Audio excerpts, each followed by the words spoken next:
Hi everyone, I'm Burning Fish and I recently released a video called Who is the Postal Dude?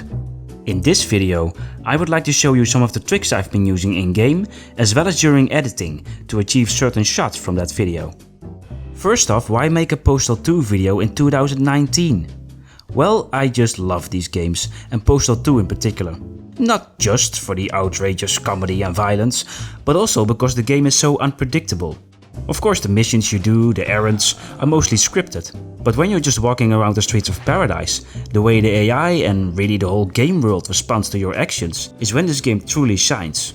This keeps me coming back to it. It's infinitely replayable. Doom, you're really cool, but to me, Postal is eternal. Postal 2 got released in 2003, and this is the game that started me making fan trailers and videos from games. I made a lot of these videos back in 2003 and 2004, and you can watch these on my channel if you'd like. I got a lot of cool responses from my friends, the gaming community, and even Running with Scissors themselves, so that motivated me to make even more. And I did. Back in 2012, I was replaying Postal 2 again. This was a few months before the game got released on Steam, and I got some ideas for a new video that would focus on the mystery of the Postal Dude as a character. I started developing these ideas and before I knew it, I was putting together a new video. I found some fitting music and I knew exactly what the video was going to be like. A few months later, I figured I was around 40% done, and for some reason I stopped working on it. I got distracted by other things, other games, and I kind of shelved the video. I put everything I had that far on my backup drive and it remained there for a couple of years. Until around 2 months ago, when I was replaying Postal 2 for the 100th time in my life, I remembered this video I was making and I got some new ideas for new shots and demanded from myself to finish it. So I absolutely obsessed over this project for a couple of weeks and I am thrilled that I managed to finish it now, and honestly, I'm really pleased with the result. And still around 40% of the video that's on YouTube right now is from 2012, from the retail version of Postal 2. This is why I continued to feature only the classic weapons from the roster. So, now that you might understand my motivation for making Who's the Postal Dude, let's dive into the game. So here we are, this is just a regular version of Postal 2 on Steam. And I want to show you some cool console commands you can use to get some nice access to some nice features in this game that you can use for making screenshots or capturing video. So the first thing you want to do when you do something like that, and this goes for any game, if you want to be even slightly artistic or cinematic, really the first thing you have to do is hide the HUD. And some games you have to dig inside configuration files or maybe in the archives of the game itself, but with Postal 2 it's really accessible because you got some controls in here. Shrink HUD and grow HUD, I got them bound to minus and plus. So I can just press minus 3 times and I get a nice clean view. Inside the console, the first thing we do is enable cheat mode by using Sissy. I already had it enabled, so you just have to do that once, of course. First one that's of interest is called I Feel Free. And if you're familiar with Unreal Engine console commands, this is Postal 2's equivalent for Ghost. And this makes you able to fly. You don't collide with anything. You can roam freely. This, for example, gives you a nice opportunity to get a bird's eye view like this of the world. You can combine this with strafing left and right and pressing the walk key to get a smoothly moving camera. If you want to go even slower than that, I recommend connecting a controller. You can use a controller and with any analog stick on it. I'm using the Xbox One controller and I can just press the left stick ever so slightly to get some really smooth, dramatic, subtle camera movement right there. And that's something you can't do with a keyboard. So those controllers are still good for something. And if you're on the ground and you want to get a nice camera pan with a nice constant movement, I can use the right stick for that. Like that. I could never move my mouse this constant. The second command I want to show you is behind view 1. This gives you a third person view of the dude. You can still control him, like any other third person game, really. And you will notice that when I move my mouse left and right, the dude will turn as well. So I can't really get any frontal shots here, but if I enter free camera true, and I don't make a typo there, I can move the camera around. I can actually get a frontal shot of him. Here's another one I like to use. It's called Players Only. This will freeze the game world. Except for you, you can still move around. As you can see here with the NPCs, they're all frozen in movement. Maybe you wanna... maybe if you see someone walking like that and you, ooh, I wanna get a shot of him, but I don't want him to exit the scene yet. You can position yourself like that. Type the code again. And there you get your absolutely stunningly awesome shot. The last command I want to show you, I use it a lot. As you can see, I have a nice view of the street right now. And now I can type in lock camera, and this will lock the camera in place and detach it from the Postal dude. So I can now move him around and the camera will stay right there. So let's combine some of these commands by recreating a shot that I made in Who is the Postal Dude, where Champ brings the shotgun to the Postal Dude who's sitting over here. And I will show you exactly the way I did that. So first off, let's see, I want to have Champ over here. Come on, I have to lure him. There you go, that's what you gotta do. So now he's over there. You should not be in my shot. So I got the weapon here. I'm gonna take the shot from here, so let's do it like that. I got the commands bound to keys for ease of access, but I will tell you which ones I'm using. I'm going to drop the weapon right now and immediately press P for players only, which, like I told you before, will freeze the whole world except for you. So I'm going to position the camera right now, something like this. Then I use lock camera, so I can control the dude. And he's going to be right over here, crouching down. And now I unfreeze the game by using players only again. And there you go. He brings the weapon to me. And he gets rewarded with a cookie. I don't have a cookie. Right, we're in trouble. I mean, I can't leave the game with him just hungry like that. Oh, now I do remember right here. Got a lot of cookies. There we go, there we go. That's what I need. No, I don't need you. I don't need you. That wasn't me. Hi, Champ. There you go. He's been an awesome actor. So yeah, that kind of concludes... Don't you touch him. Yeah, so that concludes the in-game console commands. In order to make the scenes look the way I wanted them, I used a level editor included in the Steam release of Postal 2. I didn't do any major level editing since I wouldn't know how, and I like to capture the game the way it is.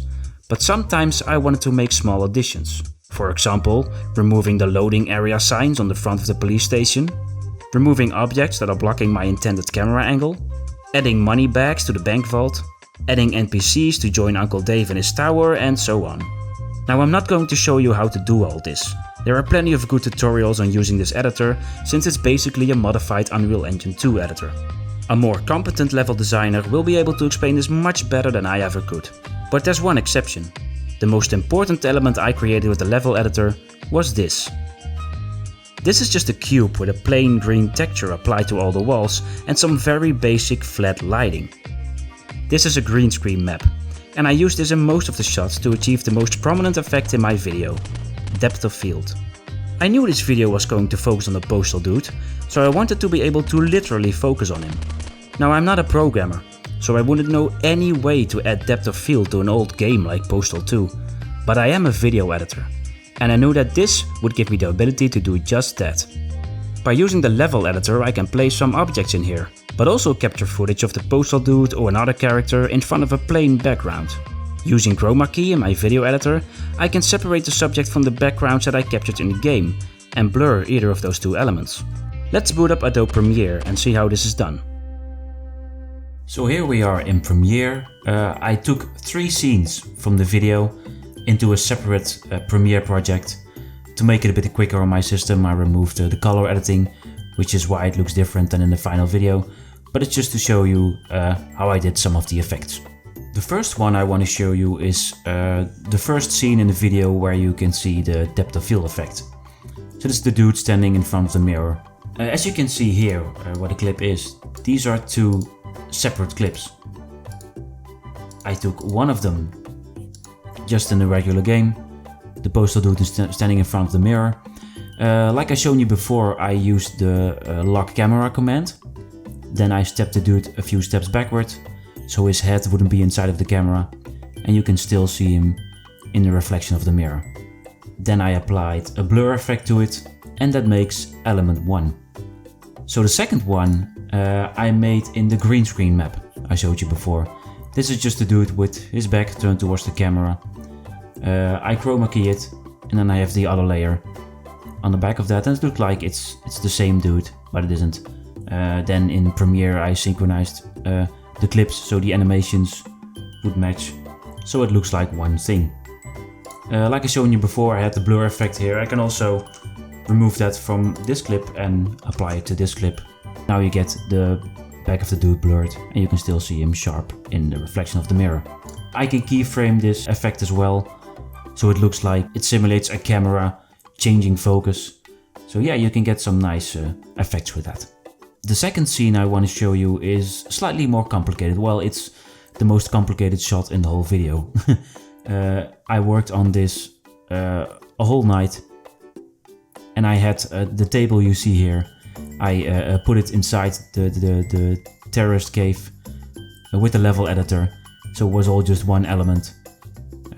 I did this whole thing, this whole scene, and then I was lying in bed thinking, I want to get a depth of field effect in here. So the next morning I redid the whole thing.